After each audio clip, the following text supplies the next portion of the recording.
Welcome to the Becoming babyREADY podcast, your podcast for queer family planning.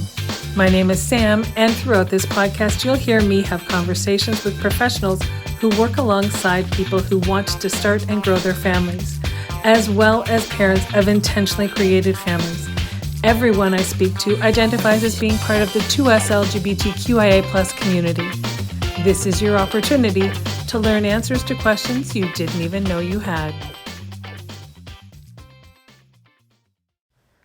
Today, I get to introduce you to Lucie and Alyson, proud parents to Indigo, and we get to talk together about how they created their family of 3.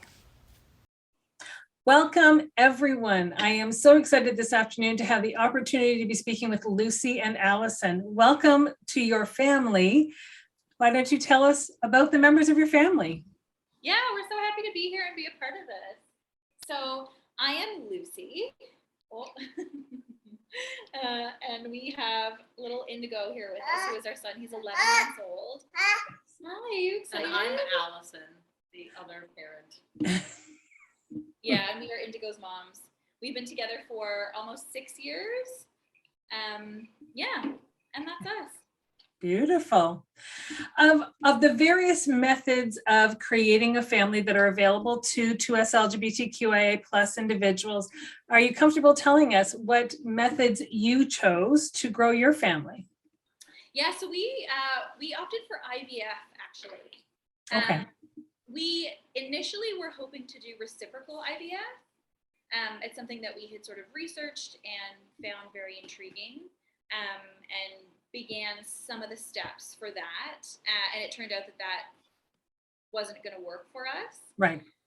And then in the sort of discussion with our medical team, we were lucky enough to get funding. So rather than then switching to IUI, which likely would have been our first step otherwise, since we don't have fertility barriers other than being queer folks. Right.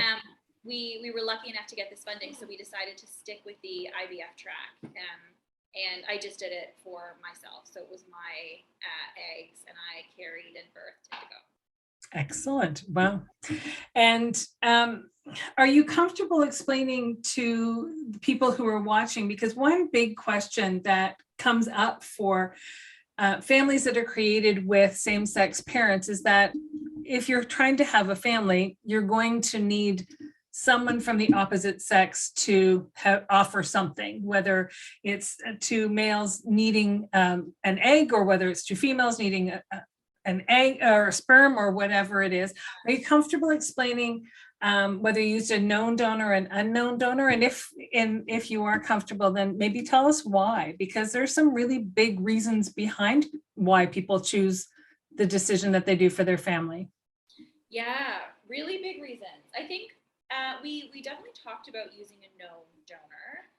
It's something that a lot of our queer kind of network of friends have opted to do. And we've seen it play out in different ways. And I think something that we were potentially wary of was just when the lines can kind of get blurred, and relationships can form, and someone who wanted to be a very kind of hands-off donor, maybe say hello once in a while, meets this baby and develops feelings. And that's certainly not always the case. Or if it is the case, people could definitely respect the boundaries that were set in place. But I think we were wary of having to potentially enforce those boundaries. So after a fair amount of thought, we opted to go through a sperm bank, to choose a donor that way. Did you want to add anything to that?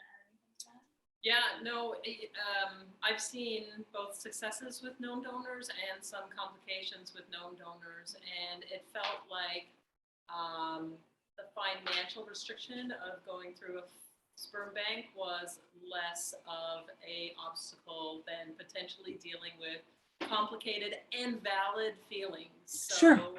Yeah, sure. So for us, it just meant I guess an easier, more predictable path. Sure, 100%.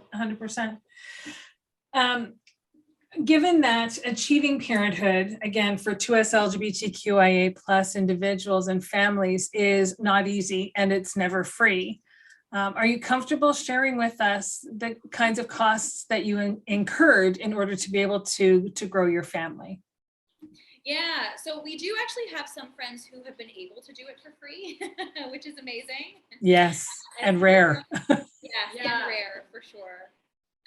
Because yeah, I think the majority of us have had to spend a fair amount of money. Yeah, I think free sometimes means you have to maybe go the known donor route, and even with that, it's still quite rare because you still have to, in some cases, go through a fertility clinic. So, but I think with social media, it makes networking a whole lot easier. Sure. Yeah. For sure. But yeah, we're comfortable talking about the money that we were spent. We had a funded cycle of IVF, like a lot of people in Ontario. You put yourself on a wait list, and although our wait wasn't very long, we, because of our professions, we don't have any pharmaceutical coverage. So the meds meaning the injections, hormones, all of that kind of stuff, kind of totaled close to $10,000, which even with a funded cycle. So yeah, even with the government funding, it's still, for the majority of it still costs us close to 10,000. Yeah. And that's just it. It's something to take into consideration when you're making this plan, right? Yeah, absolutely. And I think a lot of the costs that we ended up having were, I don't want to say hidden costs because they weren't hidden necessarily, but it's things that like we didn't necessarily think about, like the medication and all the like certain tests that aren't covered by OHIP, like the other sort of additional pieces that even if you get funding aren't covered. So yeah, there's all of these extra sort of layers to it that in our case I felt like we kind of discovered as we went through the process. Totally. Yeah. Are there any words of caution that you would share with other hopeful parents or expecting parents based on the processes that you went through to achieve your fertility, your baby? Yeah, I think specific to the IVF, the in vitro fertilization experience, I think I was kind of in awe of like the magic of it and like how incredible the science is, and didn't fully stop to think about just how grueling it would be physically. I think especially as a queer person who may not be struggling with fertility issues, I think a lot of the medical technology, the dosing of these medications is geared towards folks who might need additional help. Right. And so it felt like my body was kind of consistently being overdosed on these things, and I ended up getting pretty sick after. So I would say if that is your situation, have your village around, like prepare to just be so gentle with yourself and your body. And I mean, even if things go really smoothly and there are no like physical complications or side effects, like it's no matter what path you take, like pregnancy and the road to get there is grueling physically and emotionally, and having a village around you, a village of queer folks in particular, if you can, was so unbelievably helpful to us. Oh, for sure. It absolutely would be. As you went through your process, your journey, and had this opportunity to become a family of three, were there times when you were made to feel like you were the other through the process? So we were sort of reflecting on this a little bit, and I think we've been pretty lucky in our experience of our fertility clinic in particular, and throughout my pregnancy, the midwives that provided us care were all pretty remarkable. You know, they did a really wonderful job of educating themselves, and if there were any little sort of slip ups, they were very brief and handled with a lot of grace and sort of empathy, which we really appreciated. So remarkably, that wasn't something that we experienced through our trying to conceive and then pregnancy journey. It's certainly something that we have experienced. Outside of that, like we've had to take him to like a kid's walk-in, and instantly it's like so many, like if I go in by myself because of COVID, I'm asked about my husband, and there are so many assumptions made. So I would say that's definitely out there. It's certainly something that we experience, but yeah, we managed to kind of find this remarkable little supportive bubble that we're pretty thankful for. I bet. Just to add on to that, although individually I've never really felt any discrimination, or everyone at our fertility clinic, I think for the most part, was pretty great with their language that they used. More than anything, I felt like the systems, the policies in place for queer families. So when we used because we used a sperm bank, an unknown donor, we had to go through an hour of mandatory therapy, which felt kind of discriminatory, because most people who are going to use sperm donors are going to be, I mean, not everybody, but it definitely does. A good portion of people are going to be to women identifying bodies that need sperm. So it felt a little bit discriminatory that we had to do this therapy to make sure that this was the route that we wanted to take, and that we were getting this therapist's approval to be able to go forth with our treatment. That felt a little bit. And on top of that, there felt like a pretty strong power dynamic between us and the fertility clinic, because we didn't want to disrupt the process, right? So we didn't want to dig our heels in and say, we don't need this therapy. Right. Because we didn't want, our funding to be taken away. Right. We didn't want to like ruffle any feathers. So we just did everything that they asked of us. But it did feel a little like, like not everyone has to do this. So it does feel a little discriminatory. Yeah, it could kind of feel like a hoop we had to jump through. That's a good point. Yeah. Fair enough. If you're currently pregnant, then you should know that your umbilical cord and placenta are super rich with stem cells. These stem cells have been used to treat type 1 diabetes, different types of cancers, heart disease, multiple sclerosis, cerebral palsy, and more. With Anja Health, you can actually freeze these stem cells at birth, so your family always has access to that perfect match for your family to use for future disease treatment. To do this, just bring an Anja Health kit with you to birth, tell your provider to place the umbilical cord and placenta in the kit, and then call us for pickup.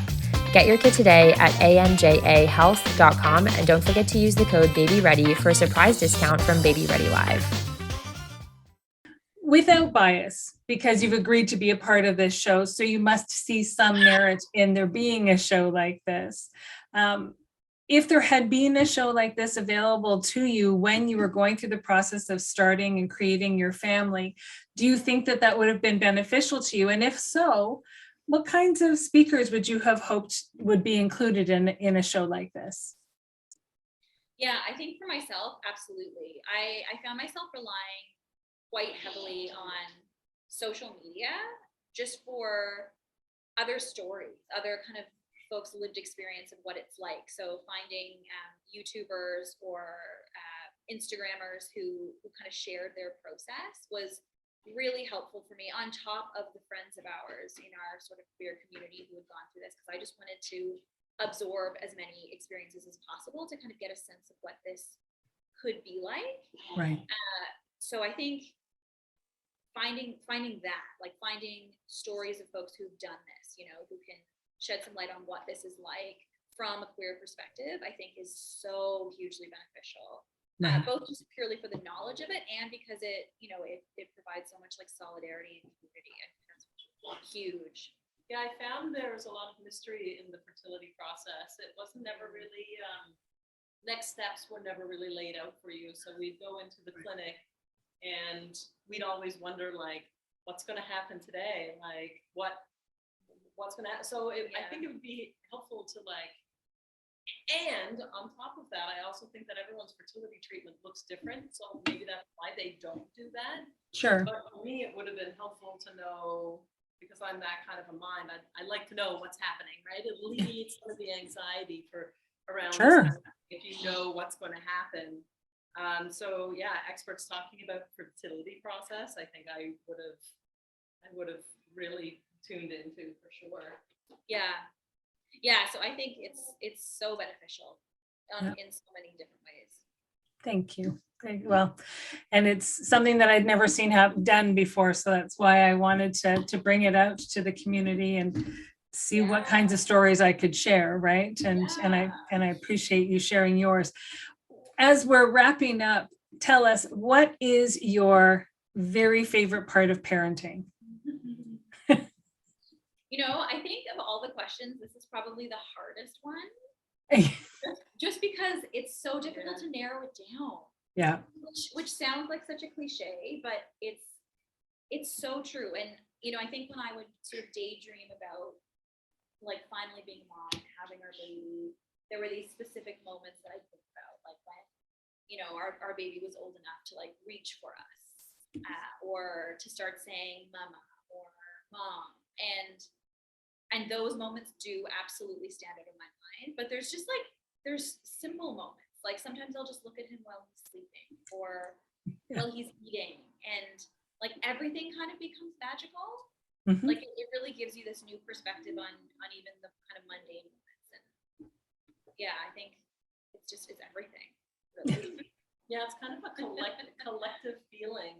And for me, I never really banked on being a parent, although it was never totally out of my mind. It was never something that like I craved, but a collective feeling of like feeling proud, feeling challenged for sure, feeling like inspired, all of these things that just kind of accumulate into like, I don't know, one big warm fuzzy feeling, I think, to put it like so innocently, I guess. Like I honestly, when I'm walking or I'm showing a picture, like I just feel proud to be his mom. Yeah. It's pretty remarkable how much it changes. Like it really does change like the fiber of who you are in so many like dynamic and beautiful ways. Yeah, there isn't a piece of your life that isn't touched by becoming a parent, right? Yeah. Even going to the bathroom or making a meal or going to work, every single fiber of what you do is touched. Every thought that comes into my head is like, what about Indigo in this? That's so true. Yeah. And that's amazing. That is so amazing. I want to thank you and your beautiful family for being with us today and for sharing your story so that others may learn about what their experience might look like. Of course, we're so happy to be here and be a part of this. We think it's really thank you so much. Thank you. Thank you for joining me today on the Becoming Baby Ready podcast. If you have a story that you'd like to share, or you know someone who might, if you're a professional who works in the capacity of helping people start and grow their families, and you identify as being a part of the 2S LGBTQIA+ community yourself, then please don't hesitate to reach out. We always have room for more stories to share, and there's always more learning to do.